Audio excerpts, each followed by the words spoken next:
head towards the pond, locate a conspicuous boulder, and then veer right, passing an abandoned cart.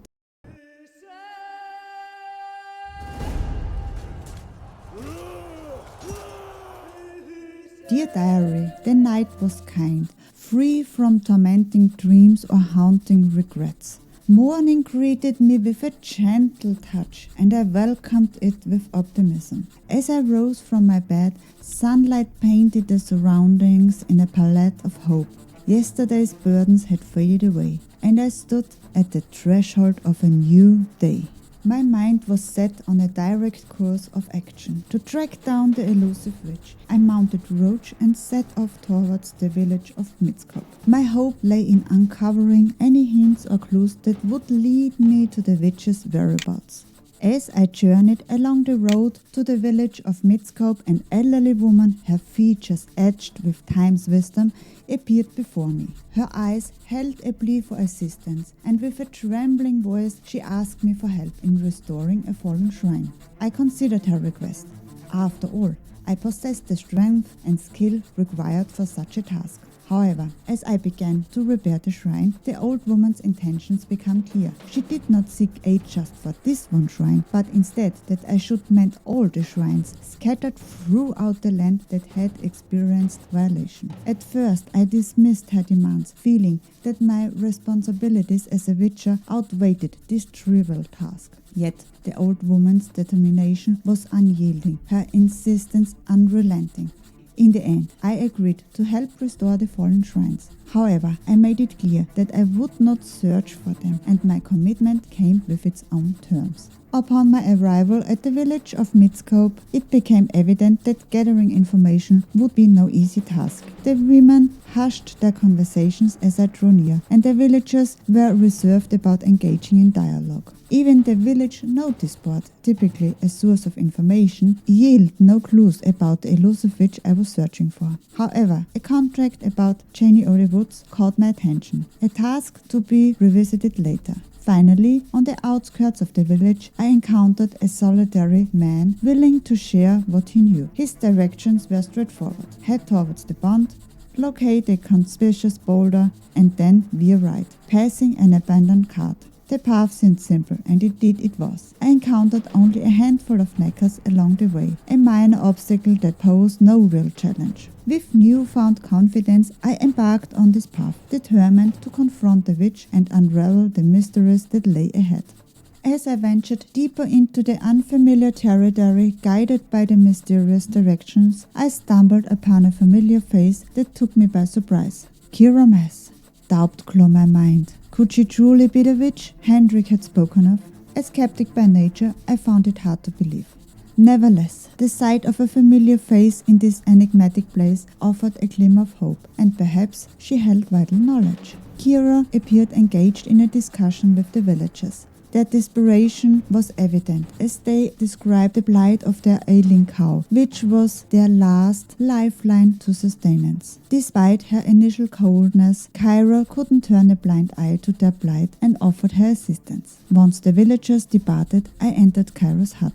To my bewilderment, she had vanished, leaving nothing but lingering questions. Driven by curiosity and a desire to unravel the enigma surrounding Kira Mass, I seized the opportunity to explore her secluded hut. The place was adorned with various magical artifacts, but none seemed particularly captivating. My attention was ensnared by a peculiar skull displayed on a wooden board. As I approached the skull, it stirred to life with a flicker of magical energy, and before I could react, it triggered a portal. My instincts bristled with cautions, for portals often lead to unpredictable realms and dangers. Yet my unsustainable curiosity overcame my apprehension, and I stepped through, eager to discover where this magical doorway would transport me. As I crossed the threshold of the portal, I found myself before a dimly lit building, and there, atop a small flight of stairs, was Kira Mass,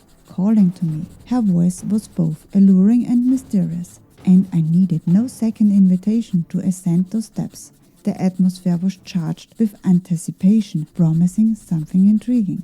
My hopes soared as I climbed, and when I reached her, I was met with an unexpected sight. Kira reclining in a bathtub. The temptation was undeniable, a desire to join her and share in this intimate moment. Yet my desires were thwarted once more. She played this enigmatic game, keeping me at bay, leaving me to yawn. As she emerged from the bath, I couldn't help but feel both frustration and fascination. This dance between us was vexing as it was alluring, and I resolved to continue playing this game, hoping that in the end it would lead to something satisfying.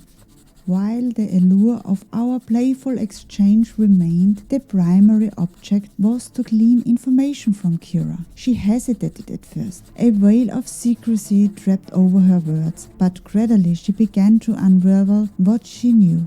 Kira admitted she had not met Ciri, but her encounter with an elven mage claiming to be a friend of Ciri had left her with a tale that sounded suspicious at best. Despite the doubt that clouded this narrative, it was the most promising lead I had encountered thus far. Kira held valuable information about the elven mage whereabouts and mentioned having unfinished business with him. Time was of essence, and I felt a sense of urgency creeping in. In response, Kira opened a portal, presenting us with a smooth means of reaching our destination. The mysteries of Ciri and the elven mage awaited, and I was determined to uncover the truth, no matter where this path might lead. Emerging from the portal, we found ourselves at a cave's entrance. I had anticipated my aversion to caves, but nothing could have prepared me for the oppressive foul magic that filled the air within. Our journey took a dangerous turn as we ventured deeper into the cave, suddenly confronted with the ominous presence of the wild hunt. Their appearance sent shivers down my spine, and with a swift, unsettling act, they opened a portal and vanished. The urgency of our mission intensified. The wild hunt was relentless in their pursuit. We had to act swiftly to locate the elven mage before they did. However, our misfortune struck again as Kira's portal malfunctioned, separating us in the process, costing us precious time. Reuniting with Kira, I was greeted by an unexpected sight. She was surrounded by a pack of rats. Despite her formidable powers as a witch, she seemed strangely helpless against these small creatures. It was a reminder that even the most powerful being had their vulnerabilities.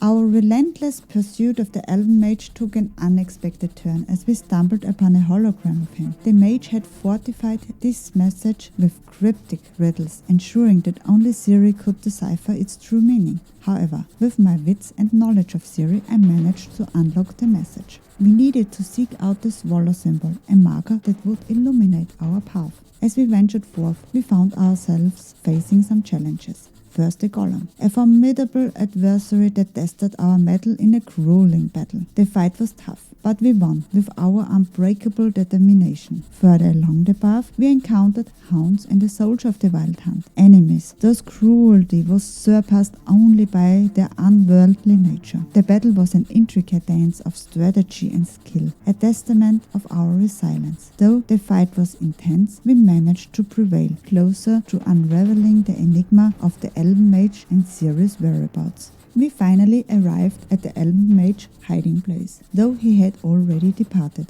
However, he left behind a message concerning Ciri's whereabouts. The message eluded a group known as the Crones of Crookback Bog. Initially, the mention of the Crones of Crookback Bog seemed like the daunting dead end in our quest. But Kira finally revealed her knowledge of their whereabouts and the information she had gathered. This newfound information infused a glimmer of hope into our pursuit. To further strengthen our alliance, I assisted Kira in her quest to find the magic lamp that the elven mage had promised her. This cooperative effort marked a turning point in our partnership. Emerging from the cave, we were met with the welcome embrace of fresh air. But before we went our separate directions, Kira made a request. She asked me to visit her again, and despite my lingering frustration over her withholding information, I couldn't resist promising to do so. My emotions were a mix of desire and dissatisfaction. Kira's allure was undeniable, and the memory of her in the bathtub haunted my thoughts. I longed for her, and in any other circumstance I might have acted upon the desire immediately. Yet she departed swiftly, leaving me to wait once more. Patience was a virtue I would need to cultivate, and I held upon the hope that it would eventually lead to a satisfying outcome. As I continued on my quest to uncover the mysteries of Ciri and the crones of the crookback bog, I couldn't help but cross my fingers, hoping that the next encounter with Kira would bring resolution to the burning desire that had been ignited within me.